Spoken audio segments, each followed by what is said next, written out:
한국 기관 투자자들이 미국 부동산에서 실패해서 망신을 당했다. 뭐 이런 얘기인데요. 좀 자극적인 내용입니다. 이 한국의 기관 투자가들이요, 미국 상업용 부동산에 투자를 했는데 이 손실 사태가 벌어지고 있죠. 이게 미 언론에서도 집중 조명받고 있다는 그런 얘기인데요. 과거에 저금리 시절이었었죠. 수익률이 높은 후순위 채권 위주로 이 미국 상업용 부동산 투자를 급격히 늘려왔었는데요. 이게 또 팬데믹 이후에 공실률도 높아지고 또 금리 인상으로 인해 이 부동산 담보 가치가 급락한 거죠. 그러면서 이제 채무 변제 순위도 밀려 있는 좀 후순위 채권에 투자를 주로 하다 보니 이 투자 원금을 상당 부분 까먹는 실정이다라는 것이고요.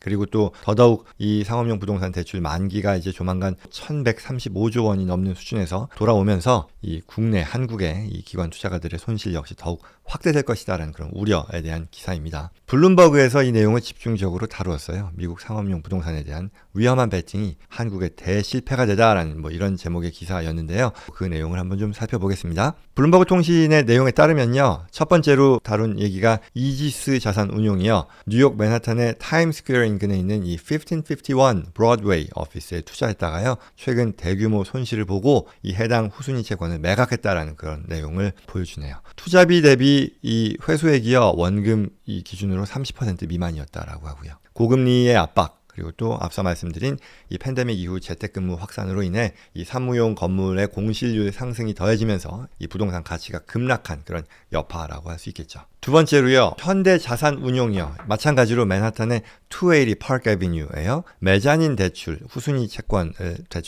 투자한 경우를 말하는데요. 제공했고 올해 초에 이 대출 채권을 원금을 반값에 처분했다라고 하네요. 그래서 이 메자닌 대출이라는 게 뭐냐라고 하면요. 부동산을 담보로 한 이 대출 채권인데 이게 선순위가 아니라 1순위 담보 이런 게 아니라요. 중순위, 후순위 채권에 해당이 되는 거죠. 수익률은 당연히 후순위 채권이다 보니까 높고요. 그리고 대체로 이게 그냥 단순한 담보 채권이라기보다는 자본으로 전환할 수 있는 그런 전환권이라든가 옵션이 포함되어 있거든요. 그러다 보니 장점은 시장이 좋고 해당 투자 부동산으로부터 수익이 잘 나올 경우에는 높은 수익률, 거기에 이제 자본 주식으로 전환 가능 옵션까지 굉장히 매력도가 높지만 지금과 같이 이제 시장이 폭락한 상황에서는 손해가 훨씬 더 커지는 그런 위험한 투자라고 할 수 있겠죠. 당연히 이런 중후순위 채권은요. 디폴트가 발생했을 때, 채무 불이행이 발생했을 때 담보권을 처분해서 투자금 회수가 가능한 그런 선순위 채권과는 달리 변제 순위에서도 밀리는 거니까 사실상 구제받는 게 어렵다라고 볼 수 있겠죠. 그래서 이러한 상업용 부동산 투자에 대한 손실은요. 뉴욕과 같은 이 동부뿐만이 아니고요. 서부에서도 대규모 투자가 발생하고 있다라는 그런 내용입니다. 세 번째로 이제 메리츠 대체 투자 운용을 얘기하는데요. 건물 소유주가 이 대출 상환에 어려움을 겪고 있는 이 LA 소재 다운타운이죠. 게스 컴퍼니 타워에 메자닌 대출을 제공했는데요. 이거 역시도 지금 원금 회수가 어려운 상황이다라고 하는데요. 이 블룸버그 전문가들에 따르면요. 이러한 한국 운용사들이요. 앞서 말씀드린 것처럼 이 하방 시나리오, 시장이 안 좋았을 때 구조적으로 대응할 준비가 되지 않은 이런 상태에서 이러한 포지션을 매수했다라고 하면서요. 지금과 같이 상황이 악화되거나 좋지 않은 때에는 이 공경에 빠질 수밖에 없는 그런 구조적인 취약성을 분석했네요. 결국 아까 말씀드렸던 이 메자닌 투자의 위험인 거죠. 경기 침체 시에는 주식 다음으로 위험한 것이 말하자면 레버리지가 높은 수준의 그런 부채일 텐데 이게 바로 부동산 투자에 있어서의 메자닌 금융이라는 얘기겠죠. 그러면 이렇게 메자닌 대출을 한국 기관 투자자들이 그동안 왜 많이 했느냐에 대한 얘기가 이어지는데요. 2016년도 정도였다고 합니다. 미국 대도시에서의 부동산 투자를 이제 한국 기관 투자자들이 확대하기 시작했는데 인기를 끌기 시작한 투자 방식이었다라고 합니다.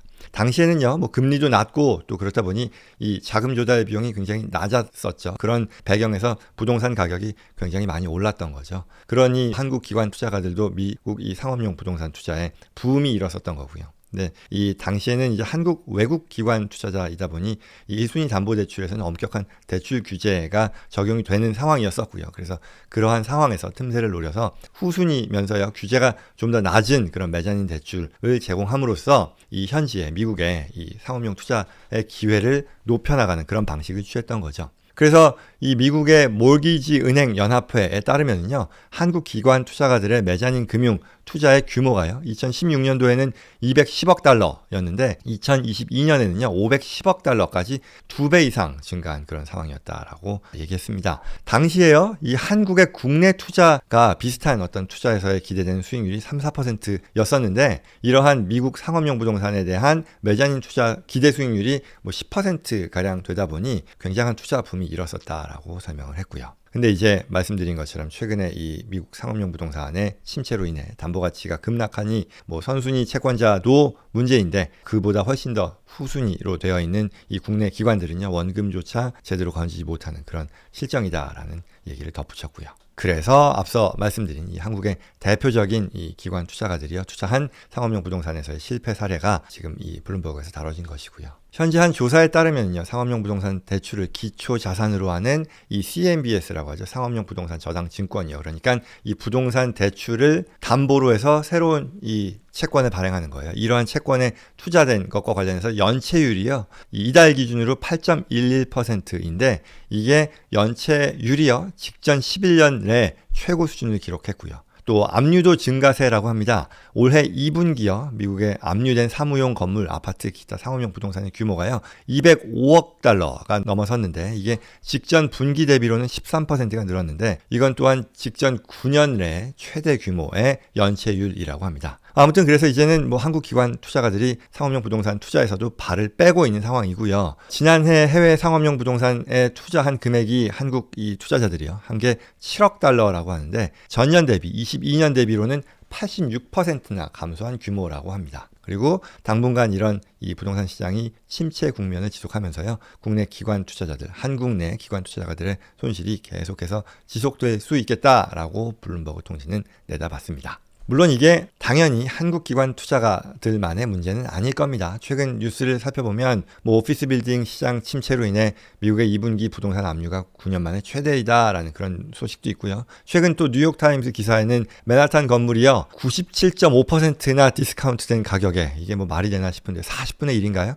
에 매각되었다라는 그런 뉴스가 크게 다루어지기도 했고요. 물론 이러한 미국 상업용 부동산 시장의 전체 뉴스와 관련해서는 뭐 예전에도 다뤘고요. 조만간 또 한번 다뤄보기로 하고요. 아무튼 이러한 이 전체적인 미국 상업용 부동산 시장 위기라는 배경에서요, 한국의 기관 투자가들이 투자 손실 사태를 맞이했고 이게 미국 언론에서도, 주요 언론에서도 집중 조명받고 있다라는 그런 내용의 기사였습니다.